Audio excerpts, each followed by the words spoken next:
Then all of a sudden I was in water, and I was in water for just a very brief time, so it couldn't have been that deep.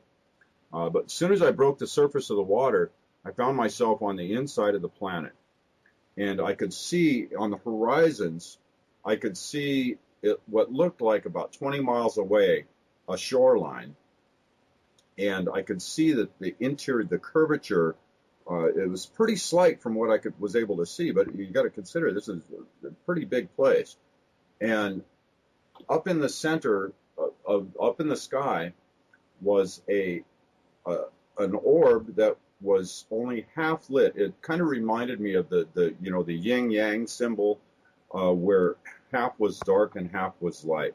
And that's what I saw for the sun there, the light source, the light and heat source. And I was totally amazed. And at that point, I started freaking out, going, "Where am I? Where am I?" As soon as you do that, it's like the rubber band goes poing, and you slam right back into your body. But that to me was validation that there is a hollow Earth.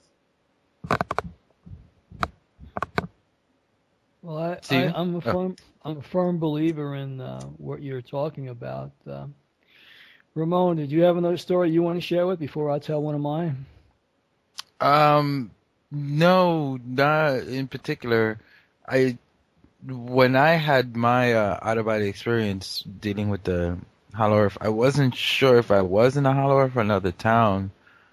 But there's a statue here in Japan that's famous. It's called Tenuki, which is like a raccoon kind of, and he's like standing up. And a lot of people have him in their front doors. And before I even knew what that was, when I was living back in New York, I spoke to the statue in what I'm believing now was a city in the Hollow Earth. And he just gave me warnings, but he wasn't allowed to talk to me. So as soon as he started talking to me and told me about the warnings on the Earth, I was pulled back right into my body. Hmm. Oh, Interesting. yeah. Go ahead, Steve.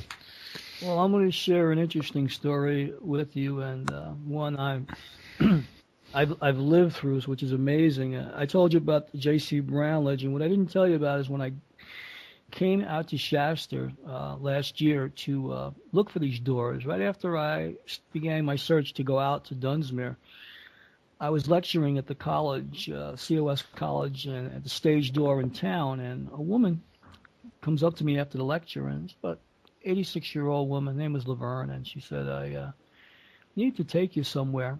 I don't know why, but I'm supposed to take you to meet my friend Kenneth." I said, "Okay." So I gave her my number, and 2 days later, I went with her to meet her friend Kenneth. Now, Kenneth was 86-year-old man as well. So here I am in the seniors club, almost in this old age home facility he lived in. And so she takes me to meet him, introduces me, and she says to Kenneth, "Do you know who Stephen is?" He looks at me. He says, "I've been waiting for him." Okay. But "You're my brother from Lemuria." So now I'm taken back. I says, "Well, brother from Lemuria?" He goes, "Yes." I says, "Well, what was my name?" And jokingly, he goes, "Your name was Randu." He says, "You were a shaman in Lemuria, and I was your brother." I said, "Well, what was your name?" He says, "Well, you promised not to laugh." I says, "Okay." He says, "My name was Kandu. You were Randu, and I was Kandu." So now I uh, I said to him, I says, "Well, that's very interesting." He says, "I know you find it hard to believe, but behind you is standing Archangel Michael, Saint Germain, and Adama, the High Priest of Telos." I turn behind me. I don't see anything, of course. I'm a 3D guy. I'm going, okay, well, if I don't see it. He goes, "They're telling me they know why you're here." He goes, "Tell me why you're here." So then I tell him about my story. He looks over to his left and he says, "Let me ask my angels, Edwin and Johnny." Now I don't see them either. So he talks to them and he says to them, "Yes, you're on the right track. You will find a physical location." And they're saying, "When you do, come back and show me, and I will validate if what you find is correct." So a couple of weeks later, I came back to see him, and I showed him. I created a little YouTube movie and some photos to show him the back doors, which I explained earlier in this first hour of from the legend. After showing him the photos and the video, he turns to his right again, gets validation from his two his angels, and he says, "Yes, you did find one of the entrances, but you're going to find others, but you're going to be going in, but it won't be right now. You need to prepare yourself. You need to do the work." And I'm going, "What work?" He goes, "You need to do more of your spiritual work." He goes, "These are not 3D openings. They're in the fifth dimension, something that you need to, be more understanding of." He said, I was very sick last year, and I was close to crossing. And at that time, I was given, the opportunity to cross. And I said, "No, I don't want to cross this year. I want to go up into Telos." And he was told by Adama at that time, this was in, I guess, 2008, that he would go in next year, which was last year, and that he'd have to wait until like August or something before it would happen. This was like in June when we were talking. He says, "Well, I was waiting for you, my brother. We're supposed to go together." Well, right after that, I was like, shaking my head. But for the next couple of weeks, I would visit Kenneth at his home, and he would share stories, and we would do prayers and meditation. One day, after reading a prayer, we had our hands on each other's shoulders. He levitated off the ground about 1.5 feet. Wow. I then brought him back to the ground, and the person who was in the room with me thought maybe I lost my balance. They lost their balance.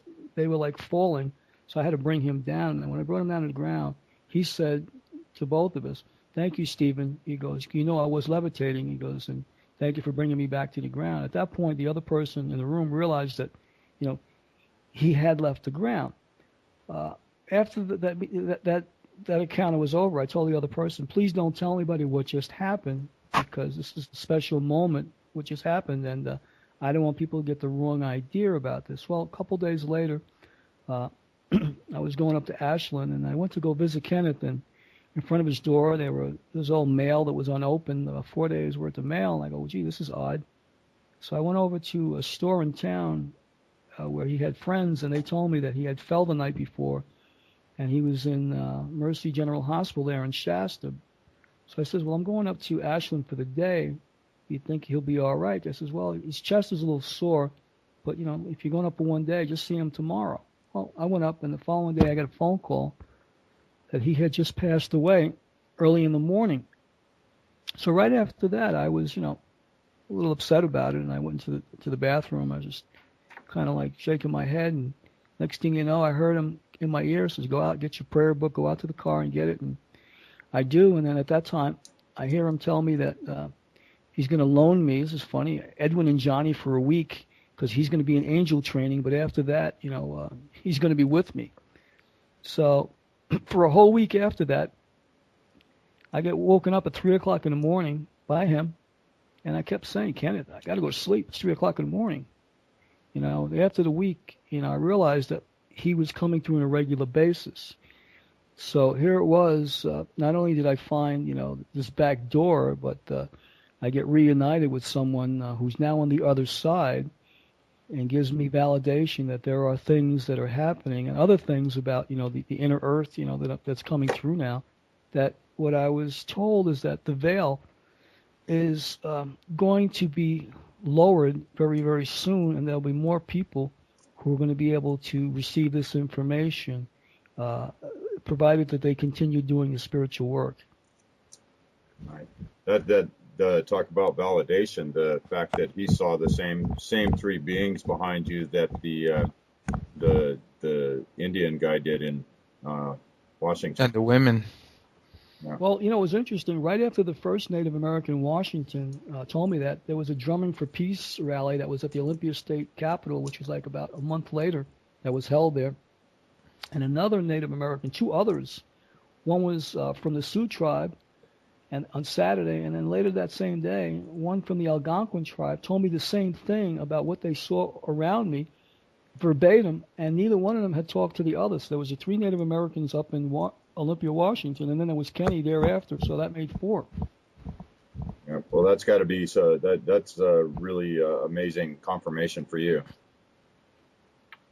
Oh, absolutely. I mean, I tell people, you just never know who the messenger is going to be. And it's like when I was managing a store years back, and people would come in and with a product, and they would be just mad because it didn't work. They want to return it, and they're yelling at the salesman. Then they finally asked to speak to the manager, and then they would get me, and I would come to the front of the store, and the customer says, "I want to speak to the manager," and I come up, and I'm not that tall in stature. I'm, soft-spoken. They look at me, and I guess their perception of who the manager wasn't, who I was. And the following, I had to say, who are you expecting, Darth Vader? Hmm.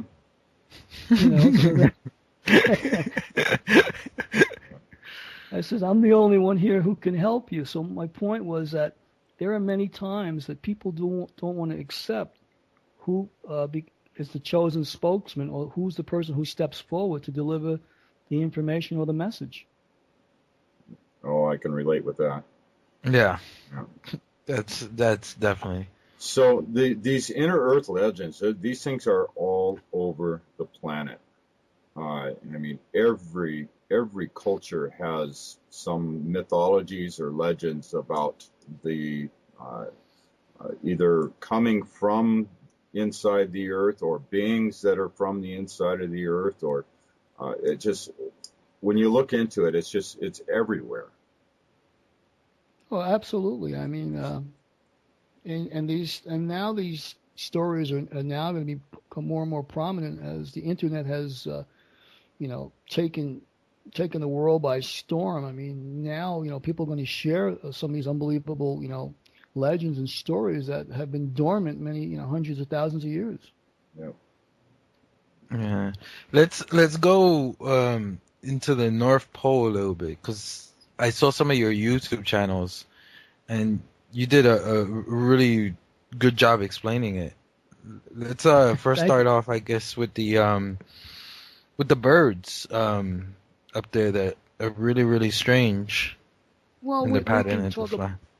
Well, we can talk about the auk birds in that area there. The auk birds fly north, and no explanation why they would fly north, because supposedly it's colder as you go north.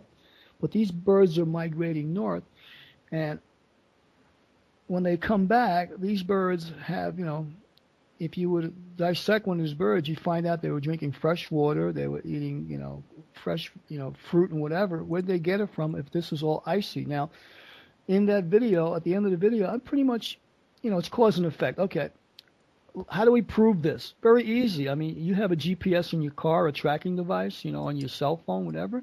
Just track the birds, and monitor them and see where they go, and you'll find out that these birds are going into the open appendages of the earth, which are hollow. I have to believe that they have been tracked, and that information is just not, it's under that control. So. Well, Agreed. If you look at the airspace, I mean, commercial flights are not allowed to fly over, supposedly the pole openings. That they go around it. The 84th parallel, is it? Right. Well, after you pass the 84th parallel is when things get strange. I mean, you have Admiral Perry and Byrd and some other of the explorers who went past there. The compasses act crazy. They point downward. They don't give you an actual reading, so it confuses them. And they could be traveling hundreds of miles after that, but instead of going north or south, they're going inward instead of, upward or outward. Yeah, but with our GPS technology today, that takes the compass completely out of it. So this is all satellite information. I mean, so why would they make the both the poles off limits? I mean, they even Google Earth. They won't. Yeah, I was just about to say that. They don't show you the poles. All right. Well, that's got to be a red flag, guys, right? Absolutely. Well, here's the funny thing. I tried to look at Greenland, the North Greenland. I think, what's that called? Barrow? Yeah, Barrow Island there. Yeah. And there's no, Google won't show that. It's all animated, which I find amazing. Well, that goes to show you. I mean, what remains hidden remains hidden for a reason. I mean, there's no reason why those areas should